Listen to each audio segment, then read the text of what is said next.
વાપીની ડુંગરા પોલીસની કાર્યવાહી। લવાછા વિસ્તારમાં ચાલતા નશાના રેકેટનો કર્યો પર્દાફાશ। 1 લાખથી વધુની કિંમતનો 2 કિલો ગાંજો ઝડપ્યો। ગાંજાના અને અન્ય મુદ્દામાલ મળી 1,20,000ના મુદ્દામાલ કબજે કરાયો છે। 4 આરોપીઓની ધરપકડ પણ કરવામાં આવી છે।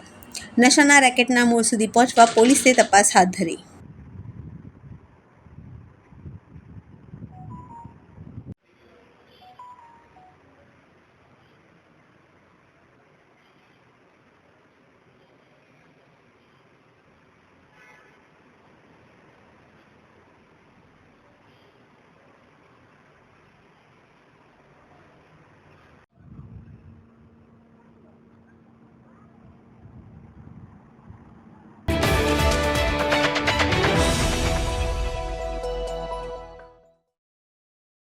બ્રિજ પર દોડતા કન્ટેનરમાં લાગી આગ। વાપીના ટુકવાડા ઓવરબ્રિજની આ ઘટના કન્ટેનરના કેબિનમાંથી આગની શરૂઆત થઈ હતી। ઘટનાના કારણે પુલ પર વાહન વ્યવહારને અસર થઈ હતી। ફાયર બ્રિગેડની ટીમે ઘટનાસ્થળે પહોંચીને આગ પર કાબૂ મેળવ્યો હતો। કોઈ ઈજા કે જાનહાનિ થઈ નથી। દોડતા કન્ટેનરમાં આગ લાગવાનું કારણ હજી પણ અકબંધ છે।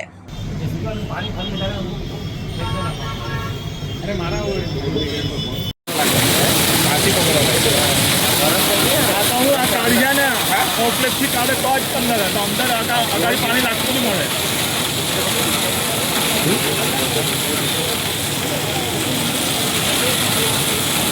मैसेज भेज दो आएगा।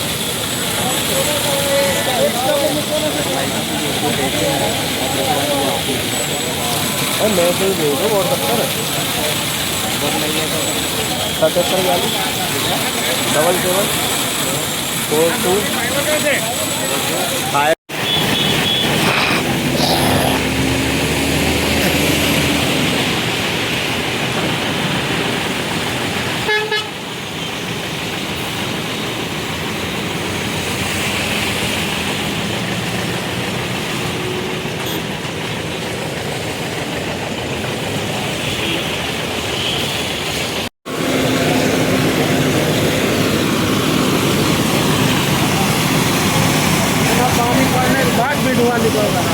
लकड़ी है ना उसमें अंदर।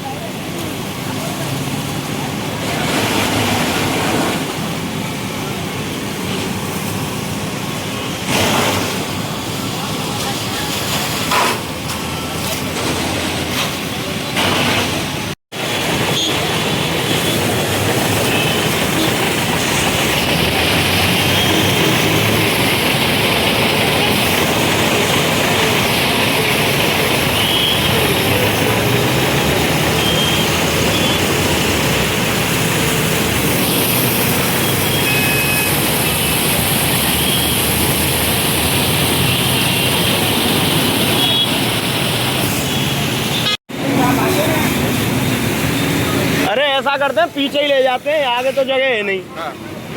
इसको बैक करके इधर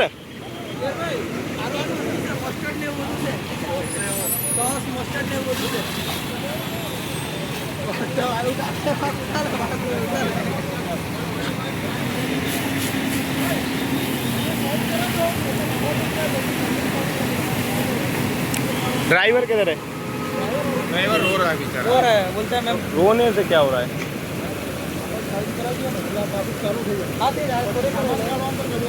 ये तो बुझाते रहेंगे, इधर ही कर दें पहले।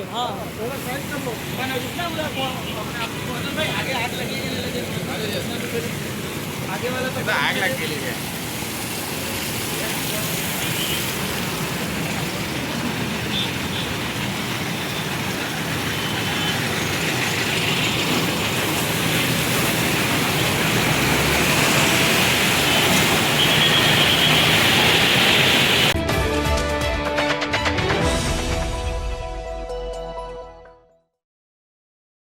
વલસાડ નજીક નેશનલ હાઈવે 48 પર બની ઘટના। નેશનલ હાઈવે 48 પર ધમલાજી પીરુફળિયા નજીક અકસ્માત સર્જાયો હતો।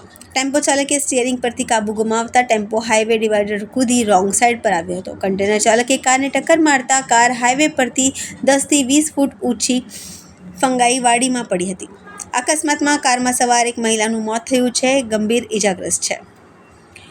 ઇજાગ્રસ્તને સારવાર માટે હોસ્પિટલ ખસેડવામાં આવ્યા છે. ઘટનાની જાણ રૂરલ પોલીસને થતાં ઘટના સ્થળે પહોંચી અને કાર્યવાહી હાથ ધરી.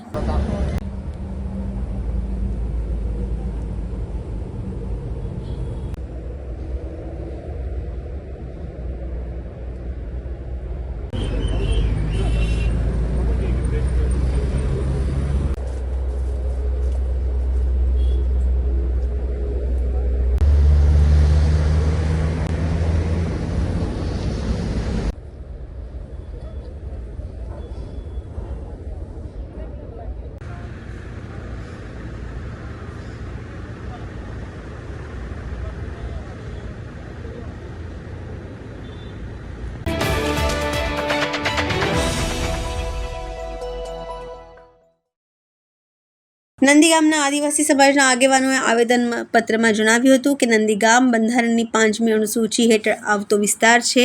PESA એક્ટ અને ફોરેસ્ટ રાઇટ એક્ટ 2006 મુજબ કોઈપણ વિકાસ કાર્ય માટે ગ્રામસભાની પૂર્વ મંજૂરી અનિવાર્ય છે. જોકે આ કિસ્સામાં ગ્રામસભાની કોઈ સંમતિ લેવામાં આવી નથી, જે કાયદાનો ગંભીર ભંગ છે. વધુમાં ગ્રામજનોએ આરોપમુક્ત જણાવ્યું હતું કે આ રસ્તો કોઈ જાહેર સુવિધા માટે નથી, પરંતુ નજીકની વિવાદાસ્પદ જમીન સર્વે નંબર 94 સુધી પહોંચવા માટે કરવામાં આવી રહ્યો છે. આ જમીન તાજેતરમાં બિન આદિવાસી બિલ્ડરો દ્વારા ખરીદવામાં આવી છે અને ત્યાં ઇન્ડસ્ટ્રીયલ પાર્ક કમર્શિયલ ડેવલપમેન્ટ કરવાની તૈયારીઓ ચાલી રહી છે. જમીનના ભાવ વધારવા અને ખાનગી હિત સાધવા માટે વન વિભાગની જમીન અને આદિવાસીઓના ઘરોને નુકસાન પહોંચાડવાનો મામલો પ્રયાસ થઈ રહ્યો છે.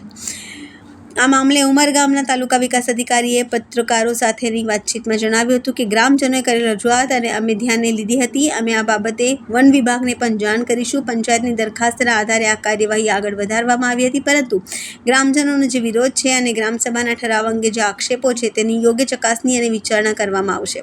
આ સમગ્ર મામલે આદિવાસી સમાજે સ્પષ્ટ ચેતવણી આપી છે કે જો આ દરખાસ્ત તાત્કાલિક રદ કરવામાં નહીં આવે અને વન અધિકાર કાયદા હેઠળ પેન્ડિંગ અરજીઓનો નિકાલ નહીં થાય તો તેઓ high court, NGT, national green tribunal અને રાજ્યપાલ સુધી કાયદેસરની કાર્યવાહી કરવા આવા સંદેશ આપ્યો છે.